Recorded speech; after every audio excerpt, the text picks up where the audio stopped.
Karnataka news beat follow ಮಾಡಿ, subscribe ಮಾಡಿ. ಯಾವಾಗಲೂ ಸಿನಿಮಾ ಮಾಡೋರಿಗೆ ಸಿನಿಮಾನೇ ಒಂದು ಹಬ್ಬ. ಇವತ್ತು ನಟಿ ನಿರ್ಮಾಪಕಿ ತನಿಷಾ ಕುಪ್ಪುಂದ ಅವರು ಒಂದು ಊರಬ್ಬ ಮಾಡೋದಕ್ಕೆ ಹೊರಟಿದ್ದಾರೆ. ಊರಬ್ಬ ಚಿತ್ರದ ಟ್ರೇಲರ್ ರಿಲೀಸ್ ಆಗಿದೆ. ಅದೇ ಖುಷಿಯಲ್ಲಿ ಕರ್ನಾಟಕ ನ್ಯೂಸ್ ಬೀಟ್ ಜೊತೆ ಮಾತನಾಡ್ತಾ ಹೋಗ್ತಾರೆ. ಒಂದಷ್ಟು ದಿನ ಆಗಿತ್ತು ಮಾತಾಡಿಸ್ತಾ ಹೋಗ್ತೀನಿ. ತನಿಷಾ ಅವರೇ, ಯಾವಾಗಲೂ ಒಂದು ಜೋವಿಯಲ್ಲಾಗೆ ನಾವು ಒಂದು ಕ್ಷೇತ್ರಕ್ಕೆ ಎಂಟ್ರಿ ಕೊಡಬೇಕು ಅನ್ನೋದು ಒಂದು ಕಾಮನ್ ಸೇಯಿಂಗು. ಯಾವುದೇ ಒಂದು ಭಯ ಇಟ್ಕೊಂಡು ಇಟ್ಟರೆ ಅದೇ ಒಂದು ಸೋಲ್ ಆಗಿಬಿಡುತ್ತೆ. ನೀವು ಕೂಡ ನಟನೆ ಮಾಡಿದ್ರಿ, ನಿರ್ಮಾಣ ಮಾಡಿದ್ರಿ, ಈಗ ಊರಬ್ಬ ಬರ್ತಾ ಇದೆ, ಬೇರೆ ಬೇರೆ ಪಾತ್ರಗಳ ಒಂದು ಹುಡುಕಾಟ ಕೂಡ ಇದೆ. ಹೇಗಿದೆ ಇಂಡಸ್ಟ್ರಿ ಈಗ ನಿಮ್ಮ ಪಾಲಿಗೆ? ನನ್ನ ಪಾಲಿಗೆ ಪ್ರತಿದಿನ ಒಂದು ಹೆಜ್ಜೆ ನಾನು ಮೇಲೆ ಹೋಗ್ತಾ ಇದ್ದೀನಿ ಅನ್ನೋ ಒಂದು ವೇನಲ್ಲಿ ದೇವರು ನನಗೆ ದಾರಿ ಮಾಡಿಕೊಡ್ತಾ ಇದ್ದಾರೆ. ನಾನು ಆ ದಾರಿನಲ್ಲಿ ನಡೀತಾ ಇದ್ದೀನಿ. ಇಷ್ಟರ ಮಟ್ಟಗಂತೂ ಚೆನ್ನಾಗಿದೆ. If you ask me about like ನಮ್ಮ ಪಾಸ್ಟ್ ಎಕ್ಸ್ಪೀರಿಯನ್ಸಸ್ಗೆ ಇವಾಗ ಕಂಪೇರ್ ಮಾಡಿದ್ರೆ ಅಫ್ಕೋರ್ಸ್ ನಮ್ಮ ಒಂದು ಪಬ್ಲಿಸಿಟಿ, ಜನ ನಮಗೆ ಕೊಡ್ತಾ ಇರುವಂತಹ ಪ್ರೀತಿ, ಇದು ಮುಂದೆ ಹೋಗ್ತಾ ಹೋಗ್ತಾ ಹೋಗ್ತಾ ಎಲ್ಲೋ ಒಂದು 0.1% ಎವ್ರಿ ಡೇ ಜಾಸ್ತಿ ಆಗ್ತಾ ಇದೆ ಅನ್ನೋ ಒಂದು ಸಂದೇಶ ನನಗೆ ಪ್ರತಿದಿನ ಜನ ನಮಗೆ ಸೋಷಿಯಲ್ ಮೀಡಿಯಾದ ಮೂಲಕ ಆಗಿರಬಹುದು, ಅಥವಾ ಈ ರೀತಿ ನಮಗೆ ಸಿನಿಮಾಗಳ ಆಫರ್ ಬರೋದಾಗಿರ್ಬೋದು, ಅಥವಾ ಸಿನಿಮಾದ ರಿಲೀಸ್ ಅಂತ ಒಂದು ನಾವು ಎಲ್ಲೆಲ್ಲಿ ನಾವು ಮಾತಾಡೋದಕ್ಕೆ ಒಂದು ಅವಕಾಶ ಸಿಗುತ್ತೋ ಆ ಜಾಗದಲ್ಲಿ ನನಗೆ ಸಿಗ್ತಾ ಇದೆ. I am glad, I am happy. ಯಾವಾಗಲೂ ಹೀಗೆ ಬ್ಲೆಸ್ ಮಾಡ್ತಾ ಇರಿ.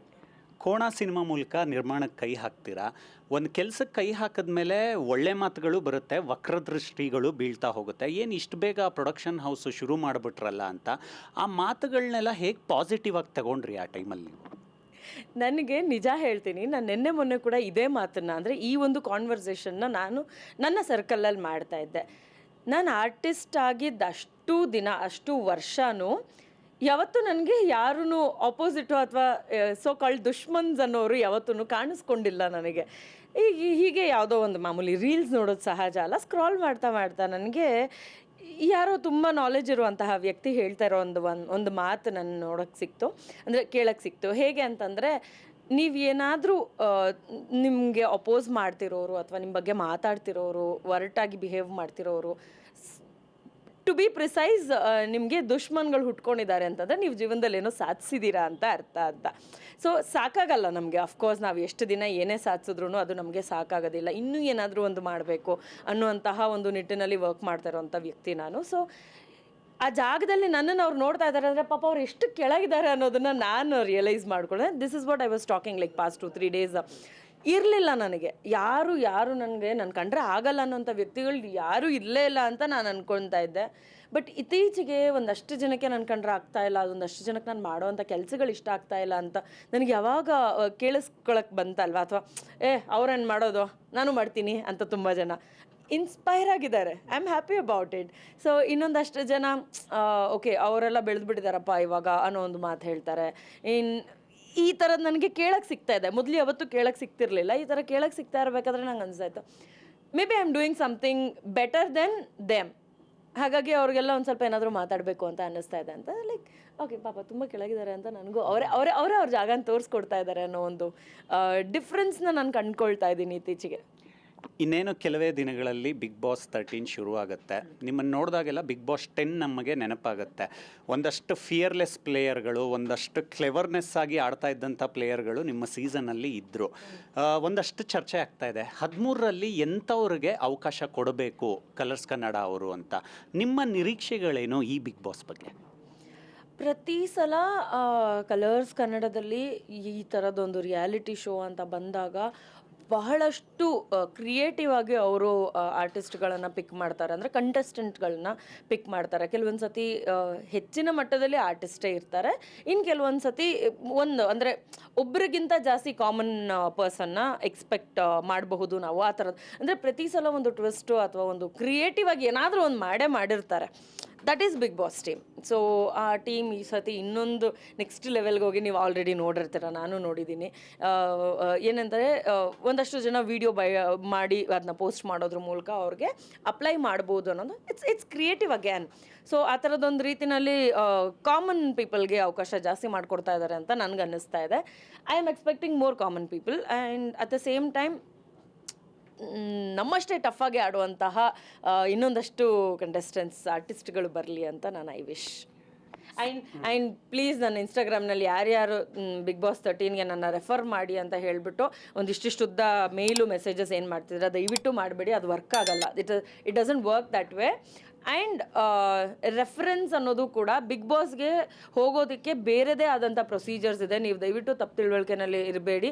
ಆರ್ಟಿಸ್ಟ್ಗಳಿಗೆ ಮೆಸೇಜ್ ಮಾಡೋದು, ಈ ರೀತಿಯಾಗಿ ಮೇಲ್ ಕಳಿಸೋದು ಮಾಡೋಕ್ಕೆ ಹೋಗಬೇಡಿ. That doesn't work. ಆ ಪ್ರೊಸೀಜರ್ ಇಲ್ಲ ಅಲ್ಲಿ. ಈ ವರ್ಷ ಸೀಸನ್ 13 ಬಹಳ ಬೇಗ ಶುರುವಾಗ್ತಾ ಇದೆ. ಆ್ಯಕ್ಚುಲಿ ಅಕ್ಟೋಬರು ಡಿಸೆಂಬರ್ ಟೈಮಲ್ಲಿ ಆ ಪ್ರೋಸೆಸಿಂಗ್ ಶುರುವಾಗಬೇಕಾಗಿತ್ತು. ನೀವು ಆಚೆ ನಿಂತ್ಕೊಂಡು ನೋಡಿದಾಗ ಮನೆಯಿಂದ ಯಾವೆಲ್ಲ ಕ್ವಾಲಿಟೀಸ್ಗಳು ಇರಲೇಬೇಕು ಒಬ್ಬ ಸ್ಪರ್ಧಿಗೆ? ಓಕೆ, ಬಿಗ್ ಬಾಸ್ ಒಳಗಡೆ ನಾವು ಕಾಲಿಡ್ತಾ ಇದ್ದೀವಿ ಅಂತಂದರೆ ಮಾತು ಚೆನ್ನಾಗಿ ಬರಬೇಕು. ಮೊದಲನೇದಾಗಿ ಮಾತು ಚೆನ್ನಾಗಿರಬೇಕು.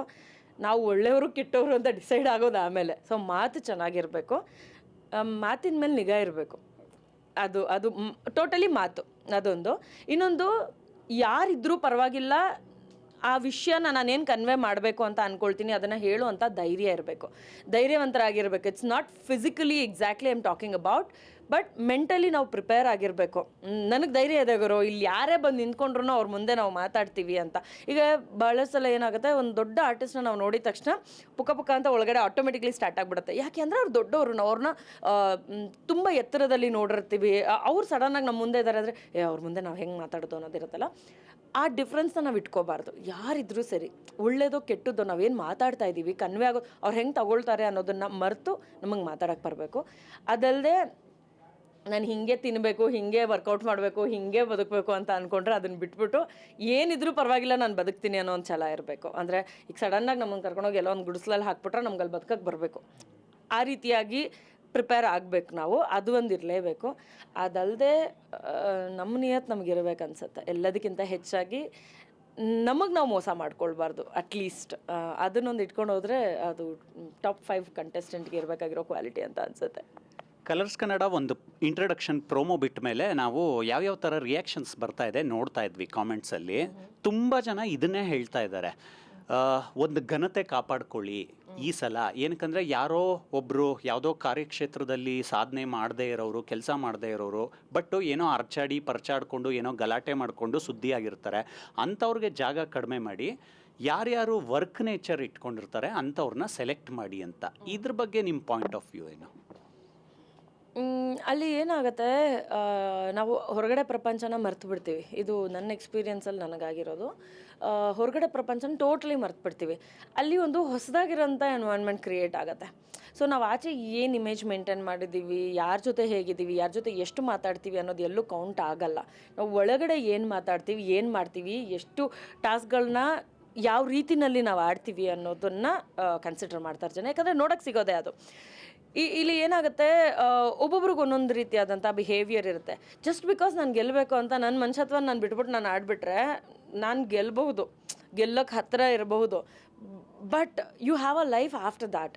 ಆ 3 ತಿಂಗಳು ಆದಮೇಲೆ ನಿಮಗೆ ಬೇರೆದೇ ಆಗಿರೋಂತಹ ಪಾಸ್ಟ್ ಏನಿರುತ್ತಲ್ಲ, 3 ತಿಂಗ್ಳಿಗೆ ಮುಂಚಿನ ಲೈಫ್ ಏನಿರುತ್ತಲ್ಲ ಅದಕ್ಕೆ ವಾಪಸ್ ಹೋಗಬೇಕು.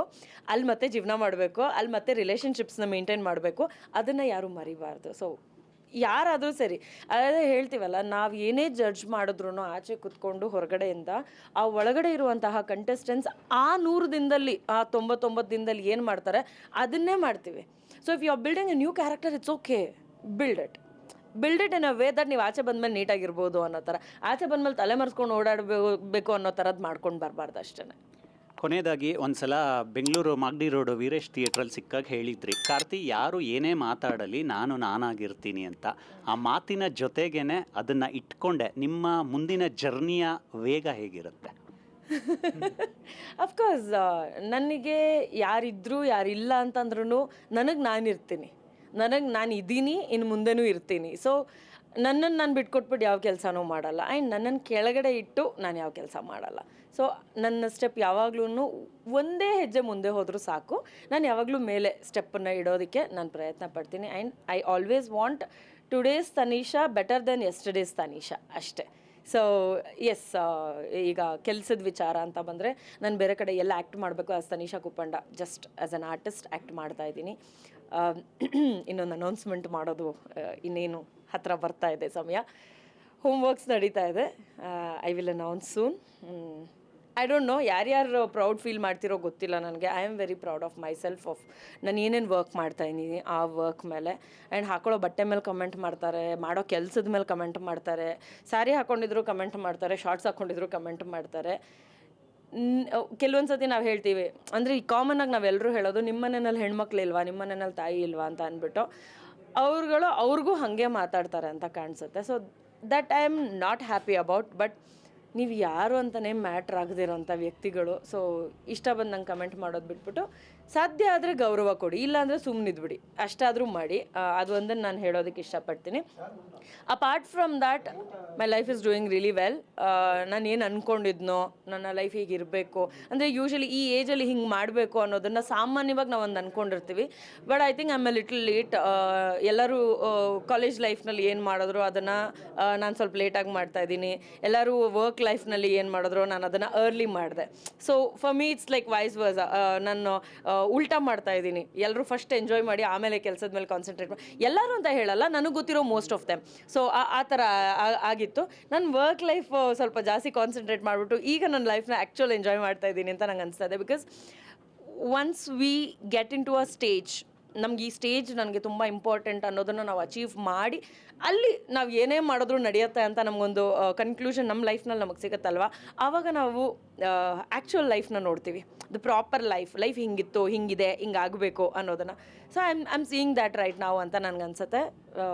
ದೇವರು ಜೀವನದಲ್ಲಿ ಬದುಕೋದಕ್ಕೆ, ಚೆನ್ನಾಗಿ ಬದುಕೋದಕ್ಕೆ ಏನು ಬೇಕೋ ಅದನ್ನು ಆಶೀರ್ವಾದ ಮಾಡ್ತಾ ಇದ್ದಾರೆ. So I am happy about, thankful to God. Festival mood ಜೋರಾಗಿದೆ, ನಿಮ್ಮ ಊರಬ್ಬ ಕೂಡ ಜೋರಾಗೇ ಇರಲಿ. I wish you all the very best. Thank you. ಇವಿಷ್ಟು ಕೂಡ ನಟಿ ನಿರ್ಮಾಪಕಿ ತನಿಷಾ ಕುಪ್ಪುಂದ ಅವರ ಮಾತುಗಳು. ಕ್ಯಾಮ್ರಾ ಪರ್ಸನ್ ಗೋಪಿ ಜೊತೆ Mavali Karthik, Karnataka news beat. Karnataka news beat follow ಮಾಡಿ, ಸಬ್ಸ್ಕ್ರೈಬ್ ಮಾಡಿ.